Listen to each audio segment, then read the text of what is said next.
কিছু পাবলিক আছে আমাদের আশেপাশে আছে, বন্ধু বান্ধব আত্মীয় স্বজন পাড়া প্রতিবেশীর মধ্যেই আছে, যারা নিজের বাড়ির টেনশন বাদ দিয়া অন্যের বাড়িতে তার মেয়ের কেন ডিভোর্স হয়ে গেল, কি জন্য হইলো, এটা নিয়ে অনেক বেশি ইন্টারেস্টেড থাকে। অথবা ছেলে বা মেয়ে অনেক বড় হয়ে গেছে, এখনো বিয়ে দিচ্ছে না কেন, এখনো কেন বাচ্চা হচ্ছে না, কিংবা আচ্ছা তুমি যে এত বড় চাকরি করতেছো, এই তুমি কিন্তু কেউ না, পাশের বাসার রহিম সাহেবের পোলা, এই রহিম সাহেবের পোলা যে চাকরি করতেছে, চাকরির বেতন কত টাকা পায়, সেই টাকা দিয়েছে সংসারে কি দিল, এগুলোর মধ্যে তার নাকটাকে ঢুকায় রাখতে চায়। এরা না খুব অস্বস্তির কারণ হয়ে দাঁড়ায়, এরা না এগুলো বুঝে না।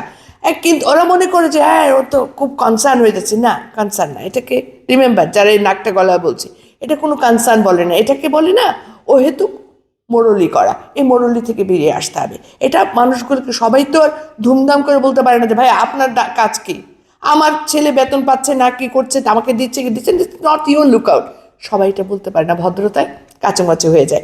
কিংবা মেয়ের ডিভোর্স কেন হয়ে গেছে, অথবা বিয়ে হচ্ছে না কেন, বসায় বসে আর কতদিন থাকবে।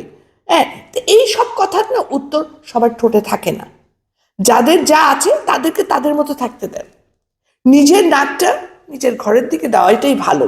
নাহলে দেখা যায় অন্যেরটা দেখতে দেখতে নিজের নাক কখন কেটে যাবে টেরও পাবে না। রিমেম্বার।